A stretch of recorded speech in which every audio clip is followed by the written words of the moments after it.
শুনবেন মাধবী ভট্টাচার্যের দিনবদলের গল্প। সিঁড়ি ধরে উঠতে উঠতে হাঁপ ধরে যাচ্ছিল সুধাকরের। 3rd ফ্লোরে ফ্ল্যাট। এই বিল্ডিংয়ের এটাই টপ ফ্লোর। কর্তাগিন্নি দুজনেরই স্বপ্ন ছিল ফ্ল্যাট থাকবে টপ ফ্লোরে। নিজেদের সাধ্য সীমিত, তাই হাই রাইজ বিল্ডিংয়ের টপ ফ্লোরে ফ্ল্যাট কেনার স্বপ্নটা অধরাই রয়ে গেছে। সঙ্গীতা অ্যাপার্টমেন্টে 3rd ফ্লোরের ফ্ল্যাটটাই আপাতত তাদের দুধের স্বাদ ঘোলে মেটাচ্ছে। রিটায়ারমেন্টের কয়েক বছর আগেই যখন ফ্ল্যাট বুক করেছিলেন, প্রমোটারকে শর্ত দিয়েছিলেন টপ ফ্লোরে ফ্ল্যাট চাই। সঙ্গীতা অ্যাপার্টমেন্টের সব কিছুই সুন্দর, সুযোগ সুবিধাও আছে হাতের নাগালে, কিন্তু লিফটের ব্যবস্থা নেই এখানে। প্রমোটার বিজয় মল্লিক বলেছিল পরে করে দেবে। ফ্ল্যাটে আসার পর 5 বছর তো হয়ে গেল, এখনও লিফট হয়নি। ফ্ল্যাটের অন্য বাসিন্দাদের তো কোনো হেলদোল নেই, লিফট ছাড়া অসুবিধা হচ্ছে না ওদের। 3টা ফ্লোরের প্রতিটাতেই 2টো করে ফ্ল্যাট। গ্রাউন্ড ফ্লোরে গ্যারেজ আর কেয়ারটেকারে থাকার ঘর। 3rd ফ্লোরে সুধাকরদের ফ্ল্যাটের পাশাপাশি ফ্ল্যাটটাই 3টে ছেলে থাকে ভাড়ায়। ফ্ল্যাট মালিক ভাড়াটে বসিয়েছে নিজের ফ্ল্যাটে। মাঝে মাঝে এসে উদয় হয় ফ্ল্যাটের হালচাল দেখতে। সুধাকরকেও বলে যায়, আপনারা তো পাশেই থাকেন মেসোমশাই, একটু খেয়াল রাখবেন। বুঝতেই পারছেন 3জনই আনম্যারিড ইয়াং ম্যান।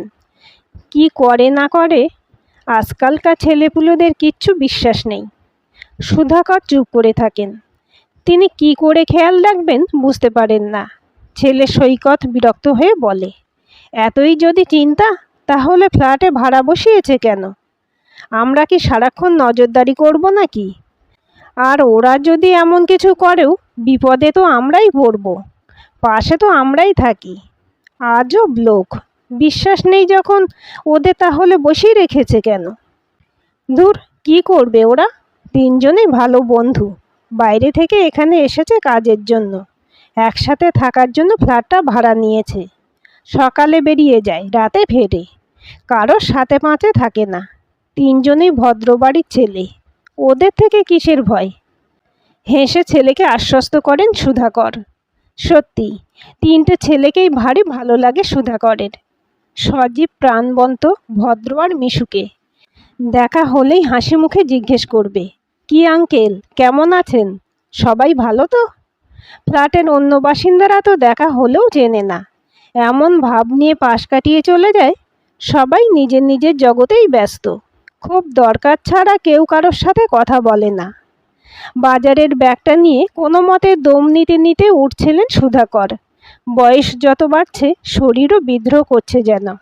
আগে তো এত কষ্ট হতো না সিঁড়ি ধরে উঠতে। 2nd ফ্লোরে উঠে হাতের ব্যাগটা নামিয়ে রেখে একটু দম নিচ্ছিলেন সুধাকর। তখনই ওপর থেকে তরতর করে নেমে আসছিল উজ্জ্বল, ওপরতলার ভাড়াটে। সুধাকরকে দেখেই থমকালো। কি হয়েছে আঙ্কেল? কষ্ট হচ্ছে? দিন, আমাকে দিন, আমি বাজারের ব্যাগটা পৌঁছে দিচ্ছি। ভারী বাজারের ব্যাগটা হাতে নিয়ে আবার ওপরে উঠে গেল উজ্জ্বল। সুধাকরের কোনো বারণ কানেই তুলল না। ধীরে ধীরে আবার সিঁড়ি ধরে উঠতে লাগলেন সুধাকর। বাজারের ব্যাগ পৌঁছে দিয়েই নেমে আসছিল উজ্জ্বল। সুধাকর জিজ্ঞাসা করলেন, তুমি বাড়ি যাওনি এই উইকেন্ডে? না আঙ্কেল, কিছু জরুরি কাজ আছে অফিসেরই, সেগুলো কমপ্লিট করতে হবে এই সপ্তাহে, তাই যাওয়া হলো না। বাকি দুজন? জিজ্ঞেস করলেন সুধাকর।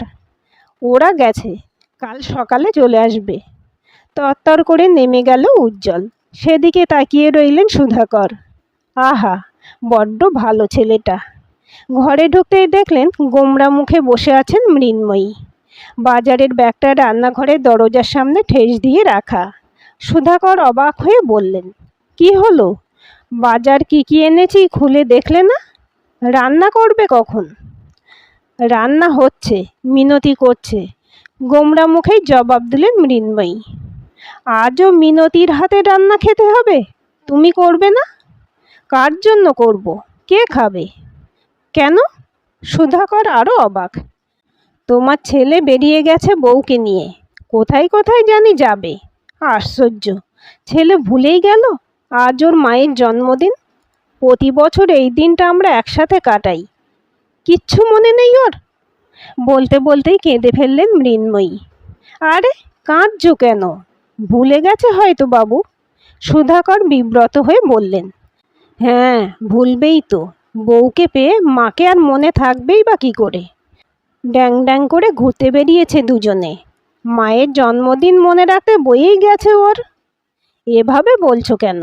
ছেলে আর বউয়ের ভাব ভালোবাসা দেখে তো তোমার খুশি হওয়ার কথা। ওরা যদি সারাক্ষণ ঝগড়া করতো ভালো লাগতো তোমার? তাই বলে মাকে ভুলেই যাবে একেবারে? ভুলে গেছে কে বলল? ভুলে গেছেই তো, আমার সামনে ড্যাং ড্যাং করে বউকে নিয়ে ঘুরতে বের হচ্ছে।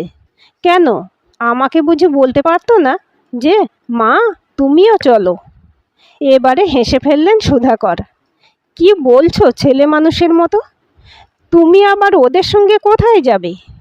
কেন, আগে বাবুর সাথে বেরোতাম না আমি? আমার জন্মদিনের দিন তো নিয়ম করে বিকেলবেলা মুভি দেখাতে নিয়ে গেছে প্রতিবার। এবারেই সব ভুলে গেছে। আগে আর এখন কি এক হলো? এখন ওর সাথে ওর বউও রয়েছে, ওদের মাঝখানে তুমিও যেতে? যেতাম না, অতটাও নির্বোধ নই আমি। শুধু একবার যদি ও বলতো মা চলো আমাদের সাথে, তাতেই খুশি হয়ে যেতাম আমি। তা তো ছেলের মুখ দিয়ে বেরোয় না। ক্রমাগত ছেলে মানুষই করেই চলেছে মৃন্ময়ী। সুধাকর বুঝতে পারছিলেন একটা নিরাপত্তাহীনতা কাজ করছে ওর ভেতরে। ছেলেকে হারিয়ে ফেলার ভয়, ছেলের ভালোবাসা থেকে বঞ্চিত হওয়ার ভয় ওকে গ্রাস করে ফেলেছে। তাই হয়তো এমন অবুঝপনা আর ছেলে মানুষের মতো আচরণ। আসলে সুধাকর কখনোই মিনুকে তেমন সঙ্গ দেননি। বউকে নিয়ে এখানে ওখানে অত ঘোরাঘুরির কি আছে, বুঝতেই পারতেন না তিনি। সৈকত বড় হয়ে উঠতে উঠতে মায়ের সঙ্গী হয়ে উঠেছিল একটু একটু করে। ছেলেকে নিয়েই নিজের শখগুলো পূরণ করত মিনু। আজ হঠাৎ করে ছেলে নিজের বউকে নিয়ে ব্যস্ত হয়ে পড়েছে। মায়ের জন্মদিন বেমালুম ভুলে গিয়ে বউকে নিয়ে বেরিয়ে গেছে। এতে মিনুর অভিমান হয়েছে খুব, কষ্টও হয়েছে স্বাভাবিকভাবেই। এসব পোশাকি জন্মদিন টিনের ধার ধরেন না কখনোই সুধাকর। মিনুর জেদে সৈকতের জন্মদিন পালন করতে শুরু করেছিলেন। ছেলে বড় হতেই মায়ের জন্মদিনটাও পালন করতে শুরু করলো নিজের মতো করে। তবে বাবাকে বাগে আনতে পারেনি কিছুতেই। অনেক চেষ্টা করেছিল বাবারও জন্মদিন পালন করবে বলে, কিন্তু সুধাকর ছেলেকে প্রশ্রয় দেননি একেবারেই। তার জন্মদিন তিনি করতে না দিলেও মিনু আর সৈকতের জন্মদিন পালন বেশ নিয়ম হয়ে দাঁড়িয়েছে এ বাড়িতে অনেক বছর ধরে। মিনু তো মহানন্দে ছেলের সঙ্গে তাল মিলিয়ে ধেই ধেই করে নাচত নিজের জন্মদিনের দিন। বিকেলে মা ছেলেতে মিলে ঘুরতে বেরোতো, কখনো মুভি দেখতো, কখনো রেস্টুরেন্টে খেয়ে বাড়ি ফিরত। অনেক টানাটানি করলেও সুধাকর তাদের সঙ্গে যেতেন না কিছুতেই। ওসব ভিড় ভাড় হট্টগোল ভালো লাগে না তার। এবছরই ছেলে সৈকতের বিয়ে হয়েছে। পুরবী একটা চমৎকার মেয়ে, সৈকতের নিজের পছন্দ করা। সুধাকর আর মৃন্ময়ীও খুশি এমন বৌমা পেয়ে। তাহলে ছেলে আর বউয়ের ভালোবাসা দেখে মিনু কষ্ট পায় কেন? সুধাকর তো ছেলের কিছু দোষ দেখতে পাচ্ছেন না। প্রতি বছর মায়ের জন্মদিন করে, একটা বছরে তো ভুল হয়ে যেতেই পারে। নতুন বিয়ে হয়েছে, বউয়ের দিকে একটু বেশি নজর তো থাকতেই পারে। মিনু, ছেলে বড় হয়েছে, নতুন মানুষ এসেছে ওর জীবনে, একটু সময় দাও ওকে, দেখবে সব আগের মতোই আছে। উঠতে শিখলেই কি পাখি নিজের বাসা ভুলে যায়? তোমাকে এটা বুঝতে হবে। অবুঝের মতো আচরণ করলে কিন্তু তুমিই নষ্ট করবে সব কিছু। চুপ করে রইলেন মৃন্ময়ী, মুখটা এখনো কালো হয়ে আছে। মায়া লাগছিল সুধাকরের, কষ্ট পাচ্ছে বেচারি। সুধাকর গলা খাঁকারি দিয়ে বললেন, বাবু ভুলে গেছে তো কি হয়েছে, আমি তো ভুলিনি। আমি তোমার জন্মদিন পালন করব আজ। বলো কি করতে চাও? সুধাকরের দিকে ঠান্ডা চোখে তাকালেন মৃন্ময়ী, বললেন, ভূতের মুখে রাম নাম, জীবনেও তো এসব করলে না। তোমার জন্মদিনটা মনে করে কিছু করতে গেলেও বাধা দিয়েছ বারবার। এসব নাকি তোমার কাছে ন্যাকামি। আজ হঠাৎ উল্টো সুরে গান গাইছো যে? আহা, আগে করিনি বলে কি এখনো করব না? মানুষ তো বদলায়, তাই না? হয়েছে, বুড়ো বয়সে ঢং না করলেও চলবে। কি বুড়ো? কে বুড়ো? কারা বুড়ো? তুমি সবে 55 আর আমি 61। কে আমাদের বুড়ো বলে শুনি একটু? কার ঘাড়ে কটা মাথা সেটা দেখতে চাই আমিও। হুঙ্কার দিলেন সুধাকর। স্বামীর কাণ্ড দেখে হেসে ফেললেন মৃন্ময়ী। স্ত্রীকে হাসতে দেখে সুধাকরও খুশি। যাক, মেঘ কেটে যাচ্ছে একটু একটু করে। দুপুরের খাওয়া দাওয়ার পর সুধাকর বললেন, কি মুভি দেখতে যাবে? বাপরে, সূর্য আজ কোন দিক দিয়ে উঠেছে! বিয়ের পরে একবার পুরী নিয়ে যাওয়া ছাড়া আমাকে নিয়ে আর কখনো বেরিয়েছ তুমি? আহা, এত কথা বলছো কেন? যাবে কি না তাই বলো। যাব, দেখি নিয়ে যাও কি না, বললেন মৃন্ময়ী। সুধাকর একটু চিন্তায় পড়লেন। যাবেন তো বলে দিয়েছেন, কিন্তু কি করে যাবেন?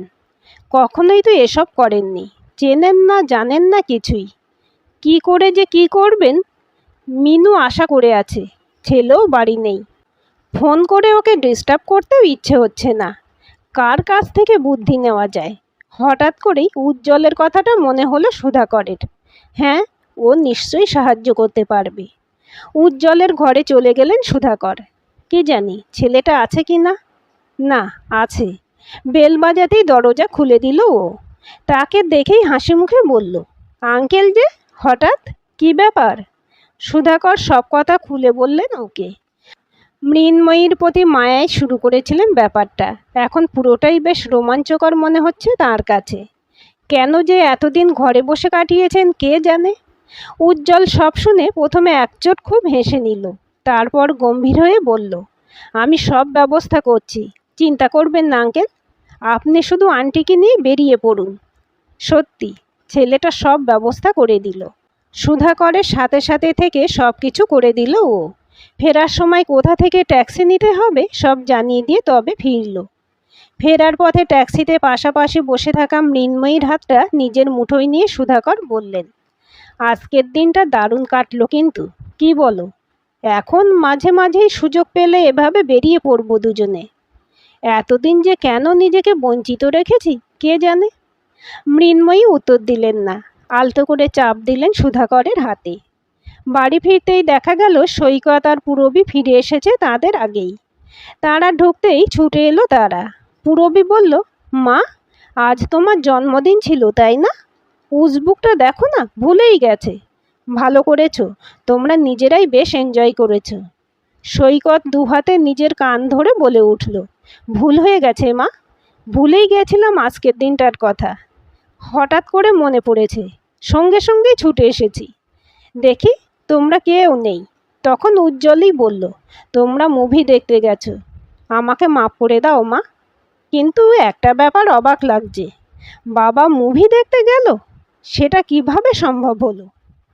মৃন্ময়ী হাসছিলেন, সুধাকর।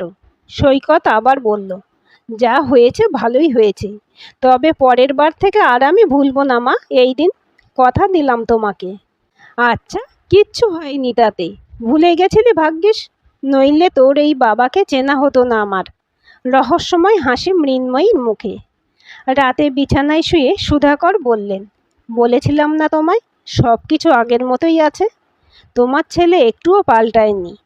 সে তো বুঝলাম, কিন্তু সব কিছু আগের মতো নেই তো। মানে? সুধাকর অবাক। কেন, তুমি তুমি কি আগের মতোই আছো? হাসছিলেন মৃন্ময়ী। ব্যাপারটা বুঝতে পেরে সুধাকরও হেসে ফেললেন। তিনি বদলালেন, কিন্তু বড্ড দেরিতে। যাক, বেটার লেট দ্যান নেভার। আজকের গল্পটি কেমন লাগলো কমেন্ট করে জানাবেন। ভালো লাগলে লাইক, হাইপ, শেয়ার করবেন। আর চ্যানেলটি সাবস্ক্রাইব করে বেল আইকনটি ক্লিক করে রাখতে ভুলবেন না।